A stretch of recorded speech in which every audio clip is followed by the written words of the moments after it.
I'm going to put together a little video here. This is the new 6-inch diameter furnace that I'm building. I'm going to put this one out in a complete kit. It's going to be the furnace, the top, the hardware, the port plug. I'm going to add in a #1 clay graphite crucible because this is much larger than the 4-inch. There'll be 2 JT539T Burns-O-Matic torch heads, the handle, the hardware, and then 2 of the Coleman 8-foot appliance hoses or adapter hoses for adapting propane devices like cook stoves, lanterns, and in our case torches to the disposable cylinder, or with the use of an adapter you can use the larger barbecue size tank for running your furnace and your torches. It's a lot cheaper to do it this way. I'll get corrected around here and then zoom in on the parts.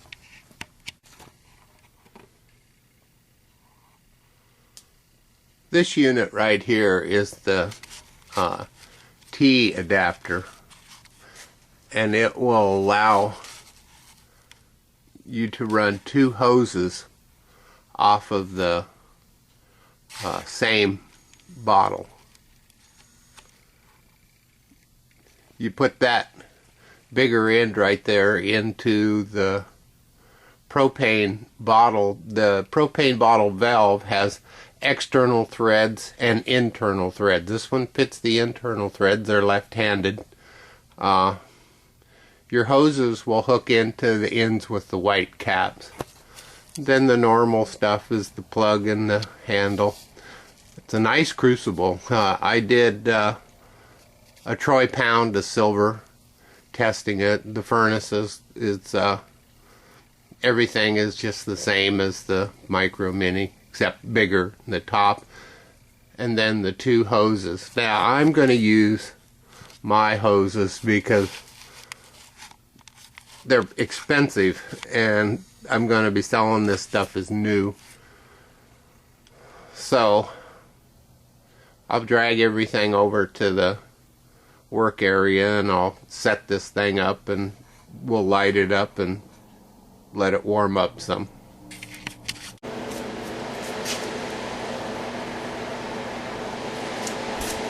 Okay, the first thing I'm going to do, I'm going to put the T adapter on the tank, and it's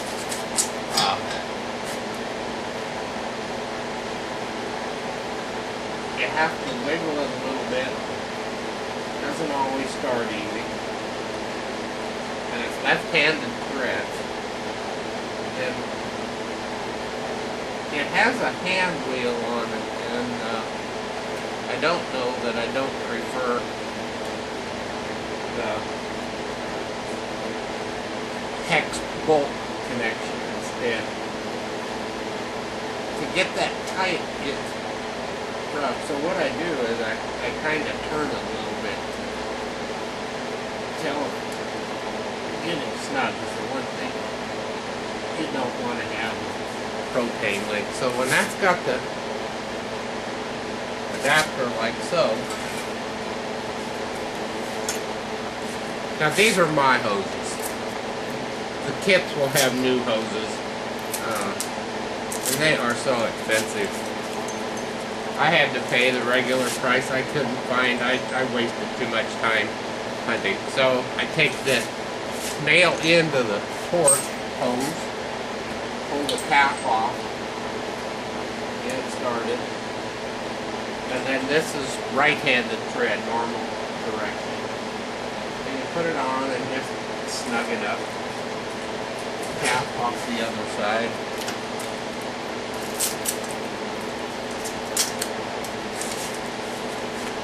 You'll have to excuse the big heater running. It's early morning and pretty cold.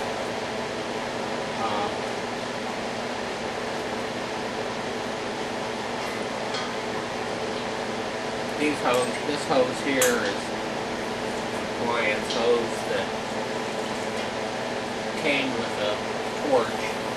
The torch has since gone over the hill. So that's snugged up. And now I have my two hoses connected to the tank, and the correct ends are ready, so I'll reposition and we'll continue with setting this thing up.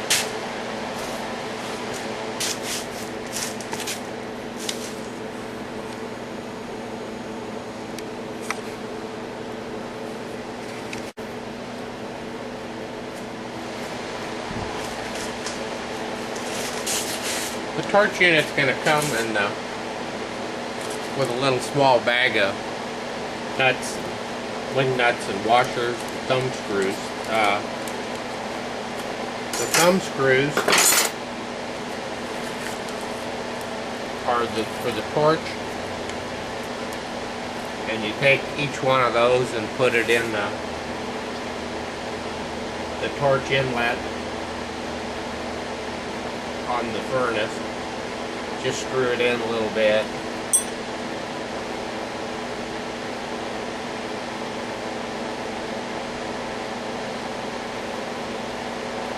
Like so. And then your port plug, if you're running this in one torch mode, you could plug off the port that you're not using, just give it a twist and it's secure, but the exhaust and the lid is big enough, there's no real pressure built up in there.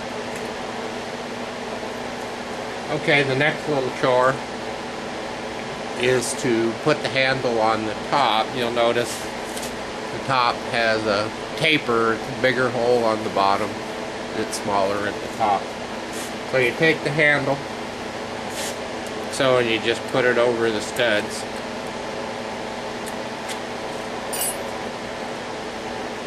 So I included flat washers and what have you, so you put a flat washer on each stud.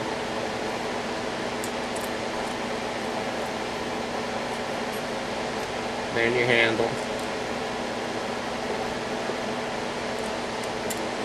Then another flat washer. Then you take a wing nut and put it on and screw it down a little bit. Same process on the other one.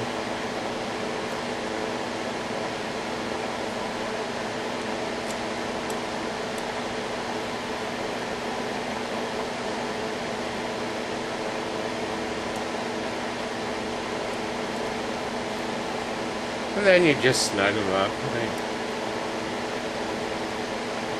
I run the furnace the other day for three hours at least continuous, and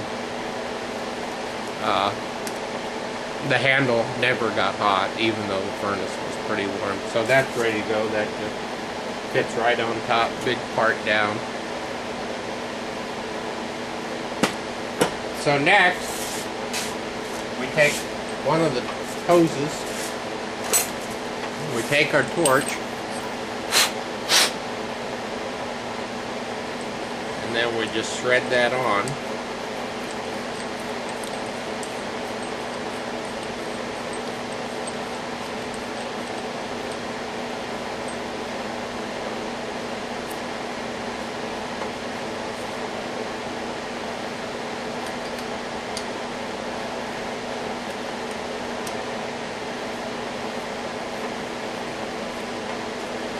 Long-winded. Then I just take the torch and I take one of them and just put it in, let it sit, get the other hose, same process.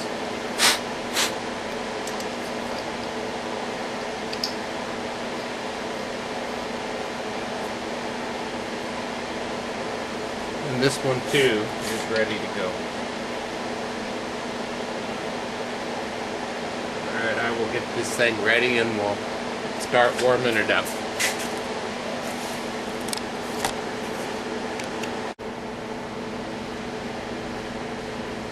Okay, I've got the torches and that ready to go, and so one of the things I can tell you for sure, if you live in an area where there's moisture, you're going to want to do a little preheat. So I'm not only going to preheat the furnace, I'm going to put the crucible in I'm going to use, I'm going to put the mold in I'm going to use.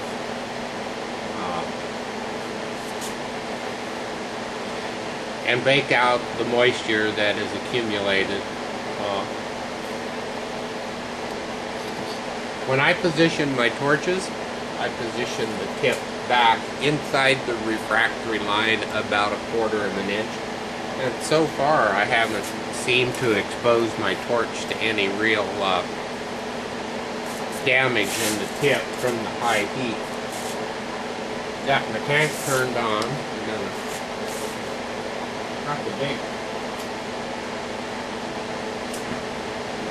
got the big heater running in here this morning. It is really cold, but clear and beautiful. We've had a couple of days of sunshine.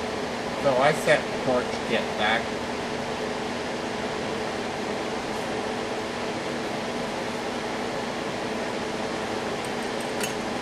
I always light one torch, put it in. Then I put the other torch in. Is already in, and I light it. Now I've just got low fire going there, and that's going to bake out any moisture that's gotten in the crucibles, the molds, the lining of the furnace.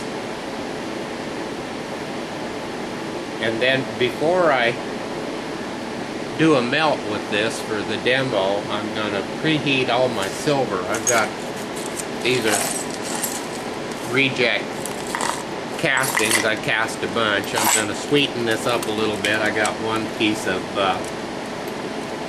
pure silver there I'm going to throw in with the sterling.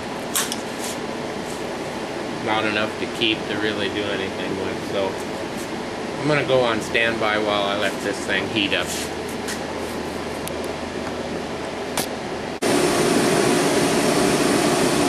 Here's another little thing I do. As long as the furnace is on low fire, it doesn't hurt to restrict that outlet. If I have a mold I want to preheat, I'll lay something up there across the top to bridge that, to make the mold suspended over the top, and then I use the exhaust gases to preheat it. You can also do that when you're pouring. You put your mold you're going to pour up on top of there while the gold or silver or copper or whatever you're doing melts. Then you just set that off, set it on your pouring pad, take the lid off. And I'll also show, I mean, yeah, I have tongs. I made tongs for all the crucibles and what have you, and they are the biggest money loser that I have done. So I use what I started out with. Several sizes of channel locks. You know, to start melting silver, if you've got a torch, preferably oxygen acetylene, you know, you don't need much more than a few Lico crucibles and a pair of channel locks to melt silver. The only problem is it's addicting, and you're going to end up getting this and buying that and wanting more, and you end up with furnaces and tongs and all of the wonderful little widgets. So my little habit here has progressed into CNC milling machines, and I just need to get a day job, I guess. I just have too much free time on my hands. Well, nice furnace. For this furnace is for the people that got more than just want to pour an ounce. I've stopped calling it the Micro Mini. I'm calling it the 4-inch, because now there's a 5-inch version, one size smaller than this one, but it's built out of heavy pipe. It's a heavy duty son of a gun. So anyway, that was kind of the setup and use and what have you of the new 6-inch furnace. And maybe if I get busy, I'll get one listed on eBay today. Thanks for watching.